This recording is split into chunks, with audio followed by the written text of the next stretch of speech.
So Hubbard releases this in 67. By 1970, the Sea Organization has taken over management of Scientology from the group of people Hubbard left it to. He felt that they had done an incompetent job, had ruined it, had screwed it all up. So he took it over from them and just disbanded that management entity. And so the Sea Organization became the custodians of the OT levels. You could not go anywhere except to the Sea Org to get these OT levels. That doesn't mean you had to join the Sea Org to get them, but they were the people who delivered them. And it takes classroom supervisors and auditors to be able to deliver any Scientology services. So it just so happens that the Sea Organization started setting up their own churches of Scientology that were manned exclusively by Sea Org members. Originally, it was a mix, but at this point, they're exclusively Sea Org. So you have, within the hierarchy of Scientology, you have local city-level churches like Hawaii, Seattle, Salt Lake City, etc.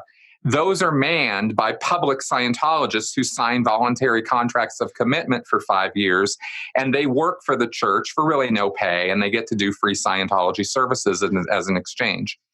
But above them in the hierarchy are the Sea Org organizations, and those are the advanced organizations. That's literally what they're called, AOs, advanced organizations. And they deliver the OT levels. You can't do them at the city level churches. None of the people at the city level churches know any of this stuff about Xenu and stuff, unless the individual staff member has, of course, done the OT levels. So that's kind of structurally how it was all set up. And that all was set up in the 1970s.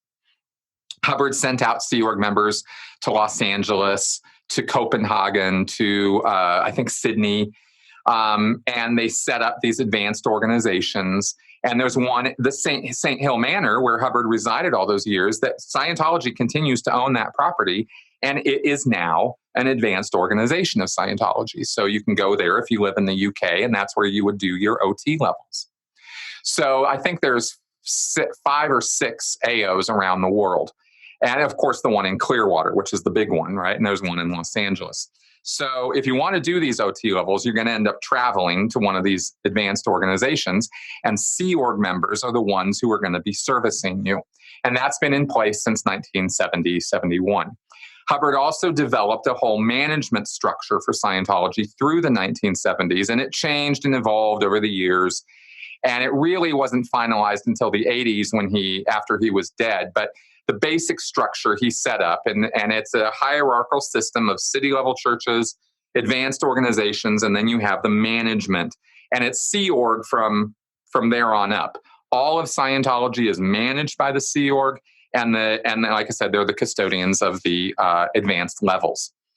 And what that really means is that the Sea Organization are basically what you would consider the fanatics of Scientology. And I use that word advisedly, knowing full well that I was one for 17 years. I was in a different headspace when I was there, for sure. It is 24. And I'm dying to ask you that story, but that's coming. Yeah, we'll get to my own personal story. But the Sea Org as a whole is hardcore. These are committed to a level that is monastic.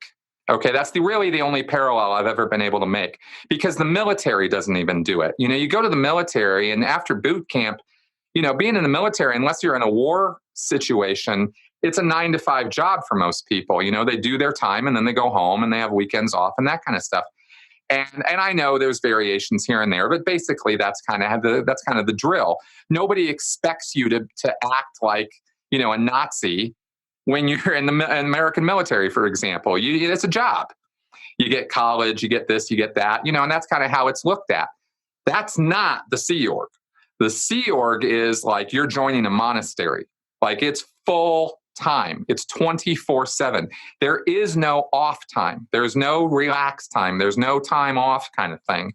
You could be woken up at 3 a.m. because there's some emergency deal that has to be dealt with. And it happens all the time. The Sea Org is the most stressful lifestyle I know of, short of, say, living in a concentration camp. And we're going to come back and talk about that in detail, just to make sure our listeners know that.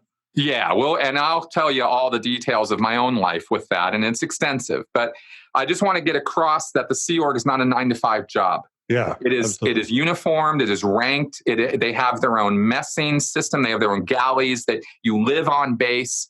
Very few Sea Org members have cars. They don't have an outside life. That's just not what the Sea Org is.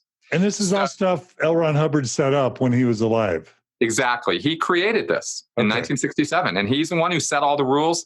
He wrote all the policies, all the guidelines, all the codes and everything that Sea Org members swear to and follow. I mean, this is what we did.